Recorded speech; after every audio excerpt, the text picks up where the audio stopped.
Senator, good to see you. You have spoken passionately, and I believe honestly, about your commitment to helping Ukraine defeat Vladimir Putin. I agree wholeheartedly that it is an important national security interest of the United States for Russia to lose. Putin is a KGB thug who seeks to reassemble the Soviet empire at the expense of American interest and at the expense of the safety and security of Americans. And of course, in China, Xi is watching closely to see how America responds to Putin's aggression. I'm deeply concerned, however, that no matter how much you may want to help Ukraine, there is something the Biden administration wants more, which is to re-enter a nuclear agreement with Iran. This administration has shown weakness on Iran since day one and continues to do so.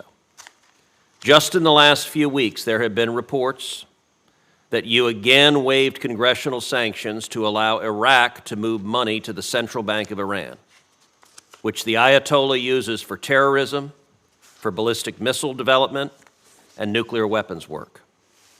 Of course, that's not all Iran is doing. In January, Mr. Secretary, you publicly assessed that Iran had become, quote, Russia's top military backer. That's a quote.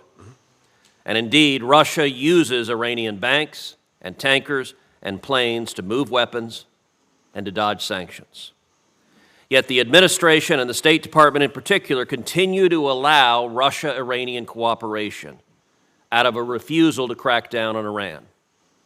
The Biden administration is boosting and in many cases funding both sides of this war. If you look at energy, and I want to start with this, I want to ask you about the use by Russia of Iranian oil tankers. As you know, Iran violates U.S. energy sanctions by using its own tankers, as well as a ghost fleet of foreign flag ships. You've allowed that ghost fleet to grow dramatically. The Iranians were using about 70 tankers when President Biden was elected. Today, they're using about 300 tankers. You did not sanction those tankers. Instead, the administration allowed Iran to restore its energy exports, getting above 1 million barrels a day, which is funding the regime and funding the war on Ukraine. Last month was the highest oil exports Iran has had since 2018. Now, we can argue about what that means for Iran, but I want to ask what it means for Ukraine and for Russia. Russia is now using dozens and dozens of tankers from that ghost fleet that the administration allowed to grow in violation of our energy sanctions directly to aid Putin's aggression in Ukraine.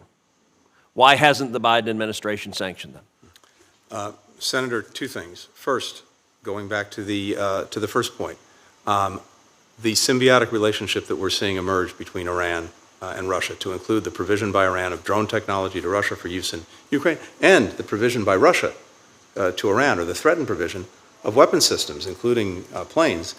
This is something that we are very actively and aggressively working to break up across the government. We have gone after the drone network, working to sanction dozens of individuals. Have you reimposed the oil sanctions? And we are looking at the most effective way we can. Have you reimposed the oil sanctions? At the Ghost Fleet. So we have imposed sanctions across the entire UAV network.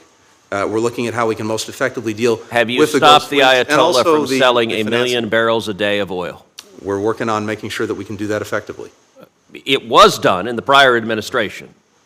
It was this administration that refused to enforce those sanctions that allowed billions of dollars to flow to the Ayatollah that's being used to attack the Ukrainians right now. We're working every day to enforce the existing sanctions on Iran, even as we're looking at imposing new ones. Mr. Secretary, with respect, that's not remotely true. The oil sanctions you could enforce tomorrow, but it is a political decision not to enforce it, and you are providing the funds that Iran is using to provide drones that are attacking Ukrainian military and attacking Ukrainian civilians. You said you just noticed recently the growing cooperation between Russia and Iran. If you were not aware of that 2 years ago, this administration has not been paying attention. Let's talk, for example, about Russian-Iranian nuclear cooperation. President Zelensky has repeatedly said that Russia is compensating Iran for weapons through nuclear cooperation.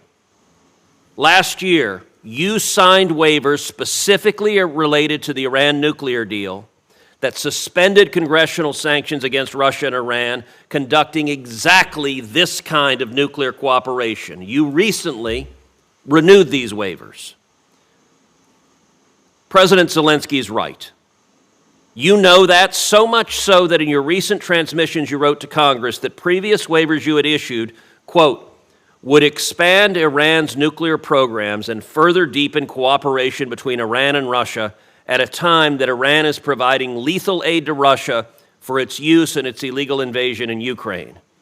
But you didn't cancel the waivers. Instead, you signed them, enabling broad Russia-Iranian nuclear cooperation. Why did you sign these waivers, and why did you do so repeatedly? These waivers have been in the non-proliferation interests of the United States, particularly to make sure that materials that Iran could use to develop its nuclear program were shipped out of Iran, and to make sure that facilities in Iran would not be developed in a way that could lead to further proliferation or the advancement of the program. In the last instance, we have narrowed the waivers significantly, again, to make sure that they're focused only on activities that actually advance our non-proliferation goals. To make sure that Mr. Secretary, with all due respect, that answer does not pass the laugh test. Under this administration, you have allowed Iran to get to the brink of a nuclear weapon. There's no work being conducted to make the program safer. Russia is on the side of Iran, and Iran is on the side of Russia. They're both against us. And it's staggering that the Biden administration would say Russia's still on our side trying to constrain Iran. You could halt this cooperation. You could halt the civilian nuclear cooperation with Russia. You could halt the oil sales. But this administration is not willing to do so because of politics. And as a result, the billions of dollars the Ayatollah is getting because of your decisions and President Biden's decisions are funding the war in Ukraine. Why is this administration funding both sides of this war? I fundamentally disagree with that judgment, Senator. We had Iran's nuclear program in a box. Unfortunately, it got out of that box as a result of pulling out, not by us, of the nuclear agreement. As a result, despite the maximum pressure that's been exerted by the previous administration. Would you answer the question I asked? Why are you funding both sides of the war? That nuclear program has moved forward. Would you answer the question, why are you funding both sides of the Ukraine war? We're not funding both sides. We're trying to make sure, wherever we can, that we're pushing back on Iran having access to resources. But you're not going to stop the oil sales. We're looking at the most effective way to deal with. Enforce the sanctions. It's not complicated.